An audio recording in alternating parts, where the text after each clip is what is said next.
Hujazaliwa kwa bahati mbaya. Sikiliza, karibu sana tujifunze kwa pamoja na kuambia kwamba hujazaliwa kwa bahati mbaya.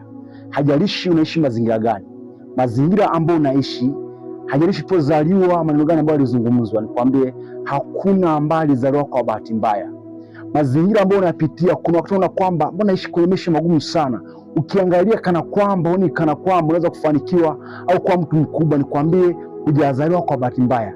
Kila aliyezaliwa alizaliwa kwa mpango wa Mungu. Hajalishi hadi sasa unaishi kwa mazingira magumu sana, unanyanyaswa sana na ndugu zako, nikwambie hawezi kujua mpango wa Mungu ambao ameweka kwenye maisha yako. Kila mmoja alipozaliwa tayari Mungu alipiga mahesabu kana kwamba utaishi miaka mingapi na utazaliwa kwa hali gani, mazingira ambayo utaenda kuzaliwa kipindi hicho ni kipindi gani. Kwa hiyo Mungu anapokuwa amemleta mtu duniani, hajalishi mimba imekataliwa, lakini pamoja na mazingira hayo anakuwa kwenye mpango wa Mungu. Sikiliza nikwambie, ukijifunza kitabu cha Kutoka sura ya 2 ule mstari wa 1 na kuendelea mbele, utaona kipindi Musa anazaliwa. Kati ya watoto ambao walizaliwa kwenye mazingira hatarishi sana alikuwa ni Musa. Amezaliwa kipindi ambacho mfalme anaoa watoto wadogo sana. Kwa pamoja na hayo, mamake na Musa anaamua kumficha Musa kwa muda wa miezi 3. Na baada ya hapo akaona kwamba imekuwa sasa mazingira hatarishi sana, akaamua kwenda kumlaza juu ya maji. Sasa kwa mtoto wangu hawezi kubali auawe, akaenda kumlaza juu ya maji. Tazama Musa alienda kuendelea mbele. Pamoja na hayo akaogotwa na binti mfalme. Alipeleka kwenye nyumba ya kifalme, akaishi mahali pale. Hakuishia pale. Musa baadaye alikuwa na kuendelea kukua, akagundua kwamba kana kwamba yeye ni Mwebrania. Baada ya Musa kugundua ni Mwebrania, siku moja Musa akiwa anatembea akaona Misri anamnyanyasa Mwebrania. Alipochukua tu kumtetea Mwebrania mwenzake, akampiga akawa amemuua. Kitu ambacho kiliendelea mahali pale, tayari mfalme akapata taarifa hizo. Siku nyingine tena Musa akiwa anatembea aliona Waebrania akiwa wanagombana wao kwa wao. Baada ya kuwa amewaona akasema kwamba mbona mnapigana hadi ninyi ni ndugu?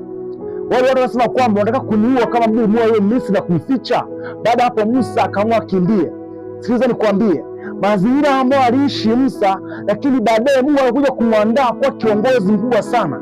Akaongoza wana wa Israeli, akawa ni mmoja wapo kati ya watu ambao walikuwa wakizungumza na Mungu.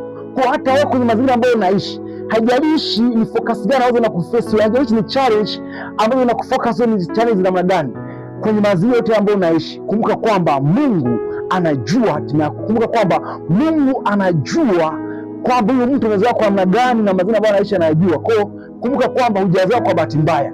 Ishi kwa kujua kwamba Mungu anajua kesho yangu. Hata kama watu watakudharau leo, acha wakudharau leo, lakini yuko ambaye ni Mungu, mfalme wa falme, anasema kwamba anamuinua mnyonge toka mavumbini na kupandisha mhitaji maskini kutoka njaani. Kwa anamketisha pamoja na wakuu. Kwa hata wewe kama Mungu anaweza kuinua mnyonge toka mavumbini, umketisha pamoja na wakuu, Mungu ataweza kukuinua kwa jina la Yesu Kristo. Hajalishi ni changamoto ambazo unazipitia, hajalishi ni tatizo gani ambalo yanakuchanganya, nikwambie kwamba si ukijua kwamba wewe hujazaliwa kwa bahati mbaya, ukamtazama Mungu, utaanza kuona panda viwango hadi viwango, kwa sababu unajua kwamba sijazaliwa kwa bahati mbaya. Hata kama leo siko vizuri, najua kwamba Mungu bado hajaniacha. Wao wanasema kwamba ataniinua mnyonge toka mavumbini, atamketisha pamoja na wakuu. Najua kwamba huyu Yesu Kristo hataweza kuniacha hata mimi siku ya leo. Kwa nakwambia kwamba Mungu akusaidie ukavuke mwaka salama. Nikwambie kwamba Mungu hatakuacha, atakuondosha wewe na familia yako yote, atakuponya na magonjwa, atakuinua kwa sababu ni Mungu ambaye anaponya. Anasema kwamba Bwana ni mkuu juu ya mataifa yote na utukufu wake wazidi juu hadi juu, utukufu hadi utukufu. Mungu akubariki sana. Niite Preacher Timothy Raphael.